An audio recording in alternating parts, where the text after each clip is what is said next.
안녕하세요, 여러분. 여러분의 친절한 경제 가이드 경제학장 박사입니다. 오늘은 블랑샤 교수의 거시경제학 교재를 가지고 아주 흥미로운 주제, 바로 유동성 함정에 대해 알아볼 건데요. 중앙은행이 경제를 살리려고 쓰는 가장 강력한 무기가 있잖아요. 근데 그게 갑자기 먹통이 되는 정말 기이한 상황을 말하는 거거든요. 왜 이런 일이 벌어지는지 지금부터 저랑 같이 한번 파헤쳐 보겠습니다. 자, 한번 상상해 보세요. 경제가 엄청난 위기에 빠졌어요. 그럼 중앙은행이 보통 금리를 낮춰서 시중에 돈을 풀려고 하잖아요. 그런데 아무리 돈을 막 쏟아부어도 금리가 더는 안 내려가는 거예요. 그럼 어떻게 될까요? 바로 이 역설적인 상황이 오늘 우리가 탐구할 유동성 함정의 핵심이라고 할 수 있습니다. 자, 이 함정을 제대로 이해하려면요. 먼저 금융시장에서 우리가 늘 내리는 아주 기본적인 선택에 대해 알아야 합니다. 그게 뭐냐면 바로 돈으로 들고 있을 거냐 아니면 채권을 살 거냐 하는 문제죠. 모든 이야기는 바로 여기서부터 시작됩니다. 네, 지금 교수님, 돈이랑 채권이 정확히 뭐가 다른 건가요? 둘 다 그냥 자산 아니에요? 하는 질문이 나왔는데, 와, 정말 좋은 질문이에요. 이 슬라이드를 보면 그 차이가 아주 명확하게 보이죠? 화폐, 그러니까 우리가 쓰는 돈은 물건 살 때 바로바로 쓸 수 있어서 편리하잖아요. 대신 이자는 한 푼도 안 붙어요.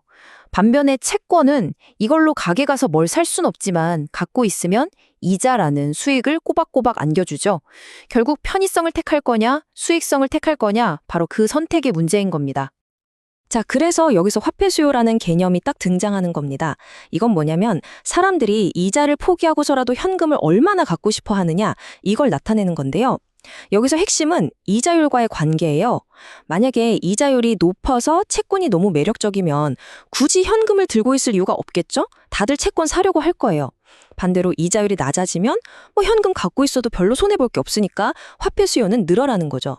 바로 이 반비례 관계가 중앙은행이 이자율을 조절하는 기본 원리가 되는 겁니다. 자, 여기까지가 기본기였고요.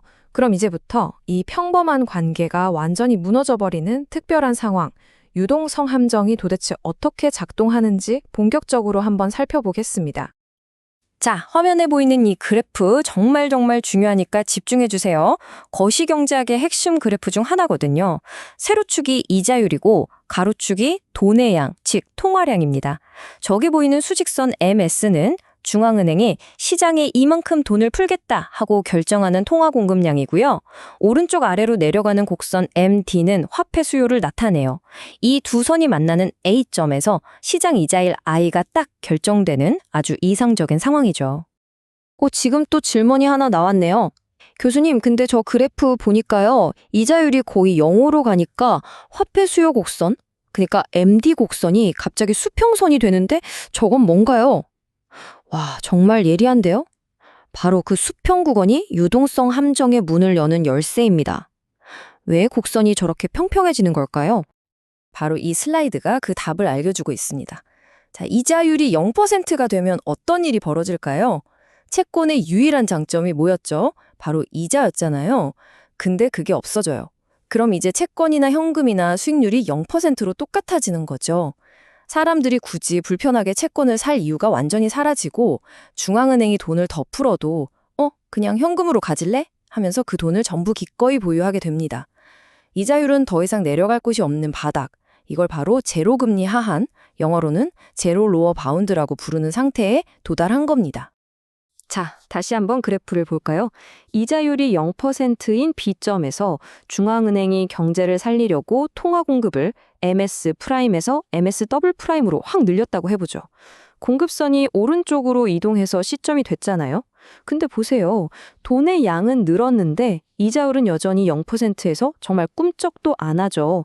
추가로 풀린 돈이 이자율에 아무런 영향을 주지 못하고 말 그대로 함정 안에 그냥 갇혀버린 겁니다. 이게 바로 유동성 함정이 작동하는 원리예요. 아, 이거 그냥 책에나 나오는 얘기 아닌가요? 실제로 이런 일이 있었어요? 하는 생각이 들 수도 있죠. 아주 좋은 지적이에요. 근데 이게 그냥 이론이 아닙니다. 우리 모두가 똑똑히 기억하는 2008년 글로벌 금융위기 때 전 세계가 바로 이 함정을 아주 생생하게 목격했습니다. 자, 이 타임라인 한번 보세요. 정말 드라마틱합니다. 2007년만 해도 5%가 넘었던 미국의 지준금리가 금융위기가 빵 터지자마자 불과 1년여 만에 0%까지 그냥 수직으로 떨어집니다.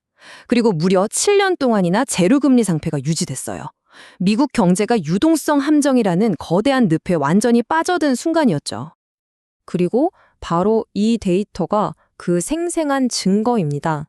2008년 말을 기점으로 미국의 은행 지급준비금, 그러니까 은행이 비상사태를 대비해서 쌓아두는 돈이 있죠. 그거랑 요구불 예금 같은 단기 예금이 폭발적으로 증가하는 게 보이실 거예요. 중앙은행이 금리를 0%로 만들고 계속 돈을 풀었지만 그 돈이 대출 같은 걸로 실제 경제에 흘러가질 않고 은행 금고 안에 그대로 쌓여버린 겁니다. 2015년 말이 되면요. 위기가 터지기 전에 뒤에서 은행 지급준비금에 무려 2조 5천억 달러, 우리 돈으로 치면 약 3천조 원이 넘는 돈이 늘어납니다. 이 어마어마한 돈이 바로 유동성 함정에 갇혀버린 돈이었던 셈이죠. 중앙은행의 전통적인 통화 정책이 사실상 완전히 무력화된 순간이었습니다. 자, 오늘 내용이 조금 어려웠을 수도 있는데 정말 중요한 개념을 다뤘어요. 혹시라도 헷갈리는 분들을 위해서 유동성 함정의 핵심만 다시 한번 딱 정리하고 넘어가겠습니다. 딱 세 단계로 간단하게 정리해 볼게요. 첫째, 평소에는 중앙은행이 돈을 풀어서 이자율을 낮추죠. 이게 일반적인 상황이고요. 둘째, 하지만 이자율이 0%라는 바닥에 닿으면 사람들은 이자도 안 주는 채권 대신에 현금을 무한정 그냥 가지려고 합니다. 마지막으로 바로 이때부터 중앙은행이 아무리 돈을 더 풀어도 이자율이 전혀 반응하지 않으면서 통화정책은 힘을 잃게 됩니다. 이것이 바로 유동성 함정의 전부입니다. 자, 그럼 마지막으로 이런 질문을 한번 던져보면서 마무리할까 합니다. 금리를 내리는 전통적인 무기가 더 이상 소용이 없어진 상황. 중앙은행이 단순히 돈을 찍어내는 것만으로는 이 깊고 깊은 함정에서 빠져나올 수가 없다면 과연 어떤 다른 방법을 써야 할까요? 이 질문을 한번 곰곰이 생각해 보시면서 오늘 설명을 마치겠습니다. 감사합니다.